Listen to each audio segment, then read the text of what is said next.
चलिए बच्चों बढ़ते हैं हमारे अगले एग्जांपल की तरफ, दैट इज एग्जांपल नंबर 12। क्या कह रहा है एग्जांपल नंबर 12? कह रहा है कि show that the coefficient of middle term in the expansion of 1 plus x raise to twice n. ठीक है, देखो क्या कह रहा है, coefficient of middle term 1 plus of the expansion 1 plus x raise to twice n. ठीक है, ये जो आपको बायनोमियल दिख रहा है, क्या दिख रहा है, 1 plus x raise to twice n. इसको आप एक्सपांड करेंगे तो हमें पता है कि मिडल टर्म का कॉन्सेप्ट क्या है। ठीक है, तो इसकी जो मिडल टर्म होगी उसका कोएफिशिएंट आपको इक्वल शो करना है किसके साथ? ठीक है, sum of the coefficients of two middle terms in the expansion 1 plus x raise to twice N minus 1। ठीक है, तो ये जो 1 plus x raise to twice n है, इसके एक्सपांशन की मिडल टर्म का कोएफिशिएंट आपको इक्वल शो करना है किसके?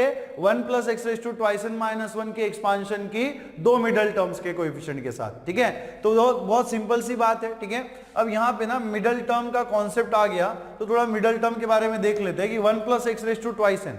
तो हमने आपको यह बताया था कि अगर आपका इंडेक्स जो है वो इवन है तो आपको सिंगल मिडल टर्म मिलेगी, है ना। अगर आपका इंडेक्स जो है इवन है तो आपको क्या मिलती है? सिंगल मिडल टर्म मिलती है।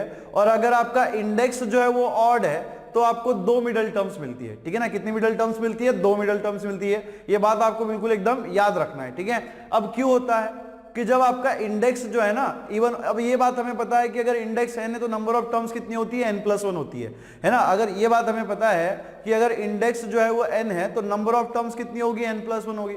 तो ऑब्वियस सी बात है, अगर इंडेक्स जो है हमारा इवन है तो नंबर ऑफ टर्म्स जो हमें मिलने वाली है n+1, वो क्या हो जाएगी? ऑड हो जाएगी। और इस केस में आपको सिर्फ सिंगल मिडल टर्म मिलती है, और वो क्या होती है? वो क्या होती है? n/2+1। ठीक है, n/2+1 कब? जब n जो है वो इवन होता है। जब n जो है वो इवन होता है तो n+1 जो है वो आपको क्या मिलता है? ऑड मिलता है ना। n+1 जो है वो आपको क्या मिलता है? ऑड मिलता है। और इस केस में there is only single middle term which is n/2+1। ठीक है, उसके बाद अगर आपका इंडेक्स जो है ऑड हो, है ना, अगर आपका इंडेक्स जो है ऑड हो तो हमें दो मिडल टर्म्स मिलती है। क्यों दो मिडल टर्म्स मिलती है? क्योंकि अगर इंडेक्स ऑड है तो जो नंबर ऑफ टर्म्स हमें मिलने वाली है n+1 एक्सपांशन में, वो कैसे हो जाएगी? है ना, नंबर ऑफ टर्म्स जो हमें मिलने वाली है एक्सपांशन में, वो कैसे हो जाएगी? ऑड हो जाए, सॉरी इवन हो जाएगी, है ना। कैसे हो जाएगी? इवन हो जाएगी। तो उस केस में आपको दो मिडल टर्म्स मिलती है। कब? जब n जो है वो ऑड हो, है ना, n जो है वो ऑड हो तो n+1 क्या होता है बेटा? एक्सपांशन की जो टर्म्स मिलती है वो कैसे होती है? इवन होती है। और इस केस में आपको दो मिडल टर्म्स मिलती है। फर्स्ट क्या होती है? n+1/2 एंड सेकंड क्या होती है? ठीक है ना, सेकंड क्या होती है? n+3/2 टर्म, है ना, n+3/2 टर्म। ठीक है, तो यहां पे n जो होता है ना वो क्या होता है? इंडेक्स, जो आपको बायनोमियल दिया हुआ उसका इंडेक्स होता है। ठीक है, अब यहां पे क्या कह रहा था क्वेश्चन में कि coefficient of the middle term in the expansion of 1 plus x raise to twice n. देखो मैंने क्या कहा, इंडेक्स अगर n है तो number of terms will be, और middle terms will be only single term, that is n/2+1। तो यहां पे देखो 1 plus x raise to twice n ना दिख रहा है आपको, तो इसका जो बायनोमियल आपको दिया हुआ है, इसका जो इंडेक्स है वो कैसा है? इवन है। और इंडेक्स इवन है तो ऑब्वियस सी बात है एक ही मिडल टर्म होगी, दैट इज n/2+1, है ना। तो इसकी कितनी मिडल टर्म्स मिलेगी? एक ही मिडल टर्म्स मिलेगी। ठीक है, उसके बाद यहां पे देखो जो नेक्स्ट वाला हमें एक्सपांशन बायनोमियल दिया हुआ है 1 plus x raise to twice N minus 1। अब देखो ट्वाइस एन माइनस 1 जो है ना ये ऑड नंबर है। ट्वाइस एन माइनस 1 क्या है? ऑड नंबर है। तो ऑब्वियसली अगर इंडेक्स ऑड है तो हमने क्या कहा कि जो आपको नंबर ऑफ टर्म्स मिलेगी वो कैसे मिलेगी? इवन मिलेगी। और यहाँ पे कितनी मिडल टर्म्स होगी? दो मिडल टर्म्स होगी, है ना। तो क्लियर है कि 1 plus x raise to twice n में एक मिडल टर्म है, और 1 plus x raise to twice N minus 1 में क्या है? दो मिडल टर्म्स है। अब 1 plus x raise to twice n में एक मिडल टर्म है तो उसका कोएफिशिएंट भी होगा, और 1 plus x raise to twice N minus में दो मिडल टर्म्स है तो उसके दो कोएफिशिएंट हो गए। तो आपको शो क्या करना है? 1 plus x raise to twice n की मिडल टर्म का जो कोएफिशिएंट है वो किसके बराबर में है?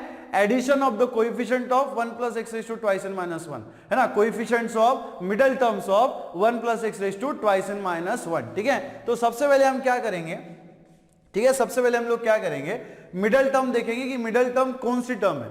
ठीक है, अब देखो यहां पे ट्वाइस एन है तो ट्वाइस एन प्लस 1 टर्म्स आपको मिलेगी। अब ट्वाइस एन प्लस 1 टर्म में से कौन सी टर्म एग्जैक्टली मिडल टर्म है, पहले तो हमें ये निकालना पड़ेगा। उसके बाद हम लोग क्या करेंगे? उसका कोएफिशिएंट ढूंढेंगे by using the concept of general term. ठीक है, तो सबसे पहले हम लोग क्या करेंगे? 1 plus x raise to twice N का मिडल टर्म निकालेंगे। उसका बाद में क्या देखेंगे? ठीक, सॉरी, उसका हम लोग पहले क्या करेंगे? मिडल टर्म निकालेंगे, फिर बाद में मिडल टर्म का कोएफिशिएंट निकालेंगे, और उसके बाद क्या करेंगे? हम 1 plus x raise to twice N minus 1 की मिडिल टर्म निकालेंगे, 2 मिडिल टर्म्स निकालेंगे और बाद में देखेंगे उनका एडिशन जो है वो आज सेम आता है या नहीं आता है। ठीक है, तो लिखिएगा solution for the example number 12। ठीक है, solution for the example number 12। ठीक है, ठीक है, ठीक है, एज ट्वाइस एन, ठीक है, twice n is even, as twice n is even, ठीक है, इवन इन, ठीक है, in 1 plus x raise to twice n, ठीक है, as twice n is even in 1 plus x raise to twice n, ठीक है, देयर विल बी, ठीक है, देयर विल बी, ठीक है, there will be a single middle term, there will be a single middle term, ठीक है, middle term, जब index even होता है तो सिंगल मिडल टर्म होती है, there will be a single middle term, ठीक है, which is given by, which is, ठीक है, विच इज गिवन, ठीक है, विच इज गिवन बाय, कैसे नोट करेंगे आप लोग, ठीक है, कैसे नोट करेंगे, देखिएगा n बाय 2 प्लस 1। अब ये जो n होता है वो क्या होता है, इंडेक्स होता है किसका, बायनोमियल का। अब हमारे केस में इंडेक्स कितना है, ट्वाइस एन है, तो ये कितना हो जाएगा, ट्वाइस एन बाय 2 प्लस 1। बात समझ में आई? हमने ये मिडल टर्म कैसे निकाली, एक्चुअली फॉर्मूला क्या है, n बाय 2 प्लस 1 फॉर्मूला है। ठीक है, n जो है वो क्या होता है, इंडेक्स होता है किसका, बायनोमियल का। तो ना हमारी केस में जो इंडेक्स है वो कितना है, ट्वाइस एन है, तो n की जगह पे ट्वाइस एन रख देंगे, twice n by 2 plus 1, that is ये क्या होना चाहिए, n प्लस 1 टर्म। ठीक है, ये क्या हो जाएगी हमारी n प्लस 1 टर्म, है ना, n प्लस 1 टर्म। तो twice n 1 plus x raise to twice n के एक्सपांशन में ये जो n प्लस 1 वाली टर्म है ये कैसी है, मिडल टर्म है। अब हमें क्या देखना है, इसका कोएफिशिएंट क्या होगा, है ना।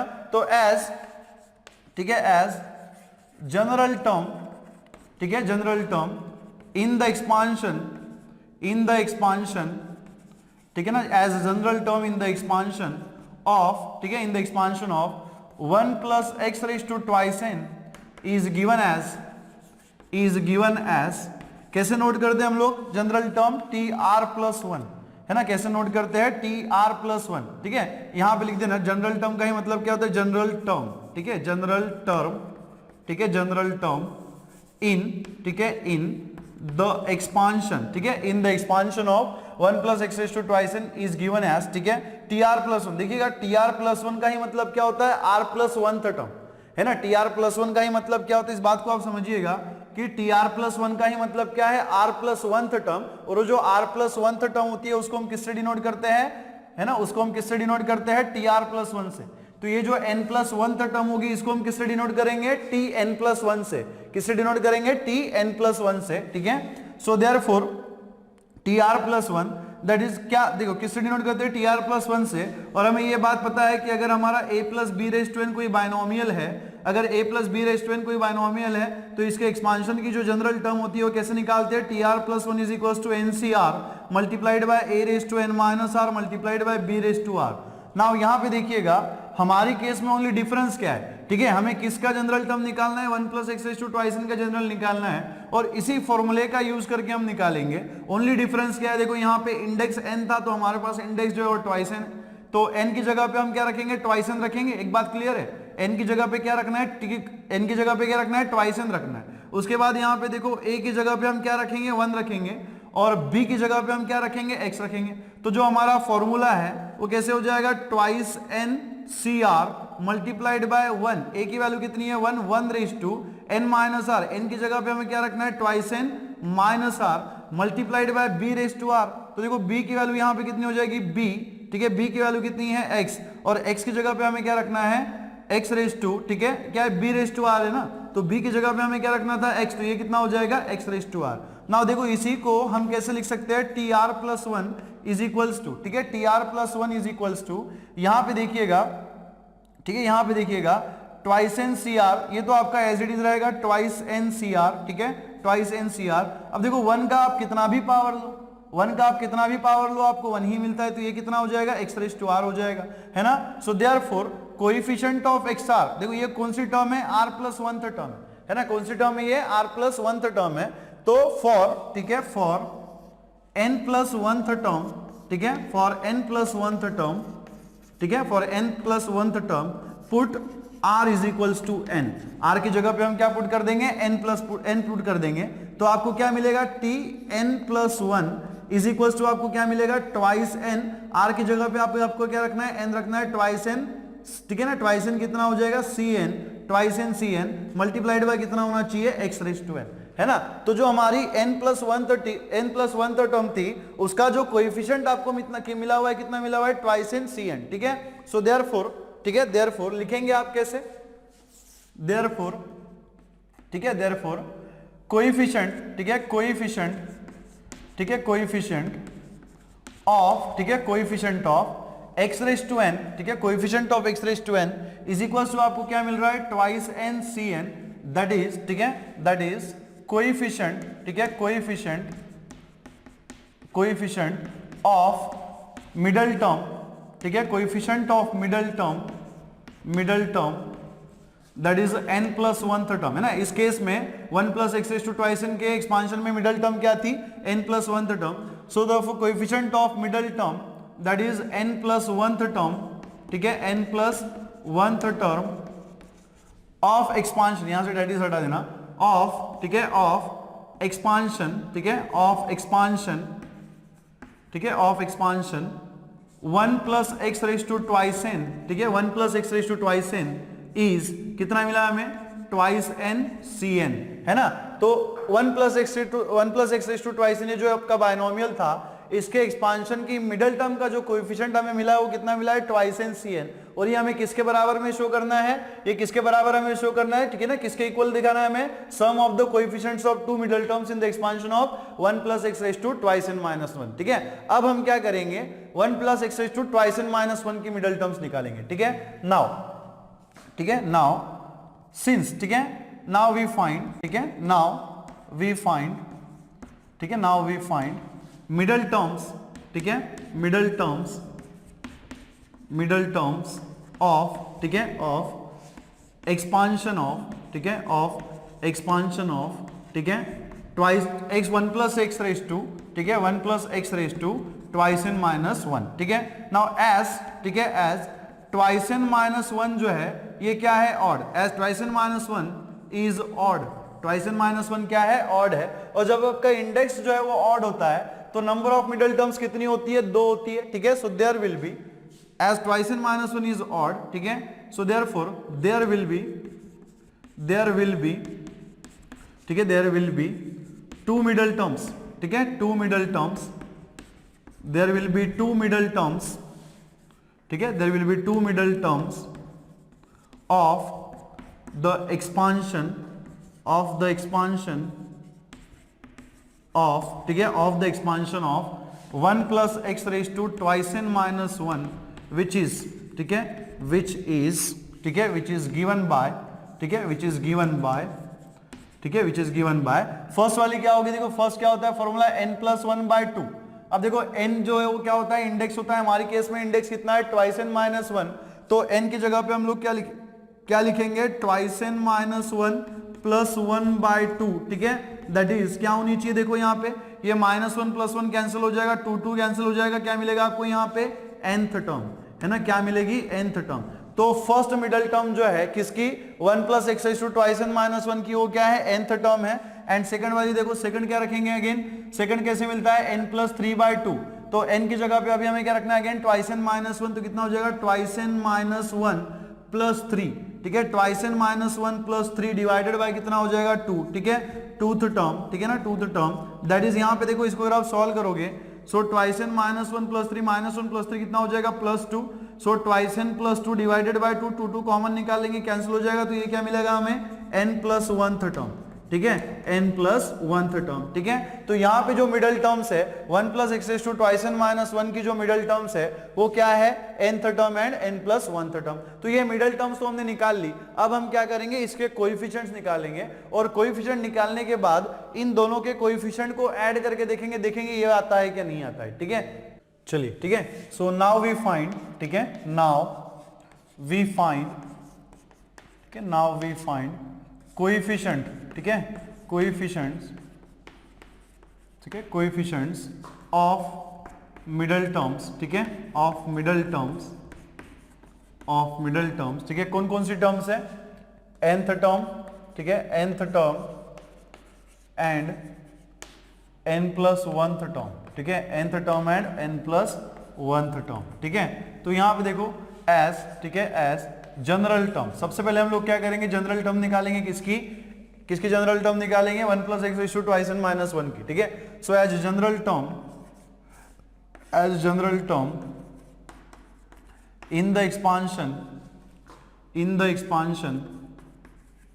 as a general term in the expansion of, ठीक है, in the expansion of 1 plus x raised to twice n minus 1 is given as, ठीक है, is given as, कैसे नोट करते हैं हम लोग, tr प्लस वन से, ठीक है। और हमें ये बहुत अच्छे से पता है कि अगर a plus B raise to N कोई आपका बाइनोमियल है तो इसकी जो जनरल टर्म होती है tr प्लस वन, कैसे निकालते हैं आप लोग, ncr multiplied by a raise to n minus r multiplied by b raise to r, ठीक है। बहुत सिंपल सी बात है। अगर यहाँ पे इंडेक्स n था इसलिए हम यहाँ पे n रखेंगे। देखो हमें किसका एक्सपेंशन, किसका जनरल टर्म निकालना है, 1 plus x raise to twice N minus one का। तो बहुत सिंपल सा यहाँ पे कंपैरिजन है, यहाँ पे इंडेक्स n था, हमारी केस में जो इंडेक्स है वो कितना है, ट्वाइस एन माइनस वन है, ठीक है। यहाँ पे देखो a प्लस b है, तो यहाँ पे क्या है 1 प्लस एक्स से, मतलब आप बहुत अच्छे से समझ सकते हो कि a की वैल्यू हम 1 रखेंगे और b की वैल्यू हम क्या रखेंगे, x रखेंगे। तो इस फॉर्मूले में हम n की जगह पे ट्वाइस एन माइनस वन रखे, a की वैल्यू 1 रखे और b की वैल्यू अगर x रखे, तो हमें क्या मिलेगी, जनरल टर्म मिलेगी किसकी, 1 plus x raise to twice N minus one की। तो देखिएगा क्या मिलेगा, twice N minus one C R, ठीक है, twice N minus one C R multiplied by 1 raise to twice N minus one minus R B raise to R. B की value देखो यहाँ पे कितनी है, क्या हो जाएगा, बी रेज टू, ठीक है, क्या मिलेगा, एक्स रेज टू आर। तो यहाँ पे देखो T R plus one is equals to, ठीक है, T R plus one is equals to क्या मिलेगा, twice N minus one C R. One का आप कितना भी पावर लो, वन ही मिलता है, 1 into X raise to R कितना हो जाएगा, X raise to R. So therefore coefficient, ठीक है, देयरफॉर कोएफिशिएंट, ठीक है, कोएफिशिएंट ऑफ, ठीक है, coefficient of X raise to R is equals to, आपको यहाँ पे क्या मिल रहा है, twice N minus one C R. Now हमें किस टर्म का कोएफिशिएंट निकालना है, nth term and n plus one term. तो अगर मुझे nth टर्म का कोएफिशिएंट निकालना है तो मुझे r की जगह पे क्या रखना पड़ेगा, देखो यहाँ पे nth टर्म मतलब क्या, tn है ना, ये r प्लस वन का, tr प्लस वन का मतलब क्या होता है, r प्लस वन टर्म। तो अगर मुझे nth टर्म निकालनी है तो यहाँ पे मुझे क्या लाना पड़ेगा, r लाना पड़ेगा, r प्लस वन की जगह पे क्या लाना पड़ेगा, r। तो आप क्या पुट करेंगे, पुट, ठीक है, put r is equal to, आपको क्या पुट करना पड़ेगा, n माइनस वन, ठीक है ना, फॉर, ऐसे लिखेगा फॉर, ठीक है, फॉर कोएफिशिएंट, ठीक है, for coefficient of nth term, ठीक है, for coefficient of nth term हमें क्या करना पड़ेगा, put r is equals to n minus one.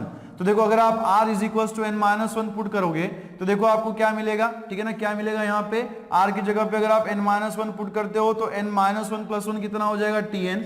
और इसके बराबर में देखिए क्या मिलेगा, ट्वाइस एन माइनस वन सी, ठीक है। r की जगह पे देखो आपको क्या मिलेगा, r की जगह पे हमें कितना पुट करना है, n माइनस वन। और यहाँ पे देखिएगा x रेज टू, r की जगह पे हमें कितना रखना है, n माइनस वन, ठीक है। So therefore coefficient of x raise to n minus one is equal to क्या मिला हमें, twice N minus one C n minus one, ठीक है। तो जो nth टर्म थी इसका जो हमें कोएफिशिएंट मिला है, किसकी मिडल टर्म, ठीक है, nth टर्म जो है क्या है, मिडल टर्म है, फर्स्ट मिडल टर्म किसका, 1 plus x raise to twice N minus one का। तो इसका जो कोएफिशिएंट हमें कितना मिला हुआ है, twice N minus one C N minus one, ठीक है। सो देयरफॉर, ठीक है, देयरफॉर कैसे लिखेंगे हम, देयरफॉर कोएफिशिएंट, ठीक है, कोएफिशिएंट ऑफ, ठीक है, कोएफिशिएंट ऑफ, ठीक है ना, coefficient of first middle term, ठीक है, first middle term in the expansion, that is कौन सी है, nth term, that is nth term in the expansion of, ठीक है, इन द एक्सपांशन ऑफ, ठीक है, in the expansion of 1 plus x raise to twice N minus one, ठीक है, 1 plus x raise to twice N minus one is क्या दिया हुआ है आपको, देखो यहाँ पे, ठीक है, कितना दिया हुआ है, कितना निकाला हमने, ट्वाइस एन माइनस वन, ठीक है, ट्वाइस एन माइनस वन कितना हो जाएगा, सी एन माइनस वन, ठीक है, सी एन माइनस वन। तो हमने फर्स्ट मिडल टर्म का कोएफिशिएंट निकाल लिया। अब जैसे हमने फर्स्ट मिडल टर्म का कोएफिशिएंट निकाला हुआ है वैसे ही आप सेकंड मिडल टर्म का भी निकाल सकते हो। सेकंड मिडल टर्म क्या है, n प्लस वन टर्म। तो आप सिंपली क्या करोगे, r की जगह पे क्या रखोगे, n प्लस वन, ठीक है। सो फॉर, ठीक है, फॉर कोएफिशिएंट ऑफ, ठीक है, फॉर कोएफिशिएंट ऑफ ठीक है, फॉर कोएफिशिएंट ऑफ, ठीक है, for coefficient of n plus, ठीक है, n प्लस 1th टर्म, ठीक है, n plus 1th term, put r is equals to, r की जगह पे आप क्या रखोगे, n रखोगे, r की जगह पे आप n रखोगे तो क्या मिलेगा, tn प्लस 1, और tn प्लस 1 का ही मतलब क्या होता है, tn प्लस 1th टर्म, ठीक है। So put r is equals to n, तो आपको क्या मिलेगा, tn plus 1 is equals to कितना हो जाएगा, ट्वाइस n माइनस 1। देखो इस जनरल टर्म के फॉर्मूले में n की जगह पे हम लोग, सॉरी r की जगह पे हम क्या रखेंगे, n रखेंगे, तो ये कितना है, twice n minus 1 c, r की जगह पे हमें कितना रखना है, n मल्टीप्लाइड बाय कितना हो जाएगा, x रेज टू n, ठीक है। So therefore this twice n minus 1 cn is a coefficient of what, tn plus 1। किसका कोएफिशिएंट है ये, किसका कोएफिशिएंट है, tn plus 1, that is n plus 1th term, ठीक है। सो देयरफॉर, और ये n प्लस 1th टर्म क्या है, सेकंड मिडल टर्म है किसके एक्सपांशन की, 1 plus x raise to twice n minus 1 के एक्सपांशन की। सो देयरफॉर आप क्या लिखेंगे, कोएफिशिएंट, ठीक है, कोएफिशिएंट ऑफ, ठीक है, coefficient of second middle term, ठीक है, coefficient of second middle term, ठीक है, मिडल टर्म, ठीक है, मिडल टर्म, दैट इज, ठीक है, दैट इज कौन सी मिडल टर्म है, n plus 1, that is n plus 1th term in the expansion of, ठीक है, in the expansion of, in the expansion of 1 plus x raise to twice n minus 1 is, ठीक है, is क्या है, twice n minus 1 cn, ठीक है, क्या है, ट्वाइस n माइनस 1 cn, ठीक है। नाउ अब देखो क्वेश्चन क्या था कि show that the coefficient of the middle term in the expansion of 1 plus x raise to twice n is equal to the sum of the coefficient of two middle terms in the expansion of 1 plus x raised to twice n minus 1, ठीक है। तो यहाँ पे देखो ये जो 1 plus x raised to twice n minus 1 इसकी दो मिडल टर्म्स थी, और दो मिडल टर्म्स के हमने दो कोएफिशिएंट्स यहाँ पे निकाल लिया। फर्स्ट मिडल टर्म का कोएफिशिएंट क्या है, twice n minus 1 cn minus 1, ठीक है, और सेकंड मिडल टर्म जो थी उसका कोएफिशिएंट कितना है, twice n minus 1 and cn। अब इन दोनों की जो एडिशन है वो हमें क्या शो करनी है, coefficient of middle term of the 1 plus x raise to twice n, ठीक है। तो यहाँ पे देखो इन दोनों को हम एडिशन करेंगे। सो नाउ, ठीक है, नाउ, ठीक है, नाउ यहाँ पे देखो इन दोनों का अगर हम एडिशन करेंगे तो क्या मिलेगा, twice n minus 1 c n minus 1, ठीक है, twice n minus 1 c n minus 1 plus, ठीक है, plus twice n minus 1 cn, ठीक है, cn। देखो हमारे पास ना एक फॉर्मूला है, ठीक है, क्या फॉर्मूला है, दैट इज nc, ठीक है, nc r माइनस 1, ठीक है, plus ncr is equals to होता है n प्लस 1 cr, ठीक है, nc r minus 1 plus ncr के बराबर में क्या होता है, n प्लस 1 cr। तो यहाँ पे देखो ये बिल्कुल सेम दिख रहा है आपको, twice n minus 1 cn minus 1 plus twice n minus 1 cn। Only difference क्या है, n की जगह पे क्या है, ट्वाइस n माइनस 1 है, r माइनस 1 की जगह पे क्या है, यहाँ पे n माइनस 1 है, मतलब r की जगह पे क्या है, n है। तो जैसे ncr minus 1 plus ncr equals to क्या होता है, n प्लस 1 cr, वैसे ही twice n minus 1 cn minus 1, ठीक है, twice n minus 1 cn minus 1 plus twice n minus 1 cn कितना हो जाएगा, ट्वाइस n माइनस 1। देखो यहाँ पे n था ना, तो यहाँ पे कितना हो गया, n प्लस 1। तो यहाँ पे अगर twice n minus 1 twice n minus 1 है तो ये कितना हो जाएगा, twice n minus 1 plus 1 cr। तो यहाँ पे देखो यहाँ पे n माइनस 1 है, यहाँ पे n था, यहाँ पे r माइनस 1, यहाँ पे r था, तो r की जगह पे आपको क्या दिख रहा है, n दिख रहा है, तो यहाँ पे हम क्या लिख देंगे, n लिख देंगे। दैट इज आपको यहाँ पे क्या मिलेगा, twice n minus 1 c n minus 1 plus twice n minus 1 cn। ये किसके जैसा दिख रहा है आपको, ट्वाइस n माइनस 1 प्लस 1 कितना हो जाएगा, twice n cn, which is the coefficient of the middle term of the expansion 1 plus x raise to twice n, है ना। ये जो 1 plus x raise to twice n था, इसके मिडल टर्म का जो कोएफिशिएंट था वो कितना था, ट्वाइस n cn, और हमें यही शो करना था कि coefficient of the middle term of the expansion 1 plus x raise to twice n is equal to the sum of the coefficient of two middle terms in the expansion of 1 plus x raise to twice n minus 1। तो यहाँ पे देखो this is a what, middle term, coefficient of the middle term of the expansion 1 plus x raise to twice n, और ये किसके बराबर में है, addition of the coefficient of middle terms of the 1 plus x raise to twice n minus 1, ठीक है, लिखिएगा।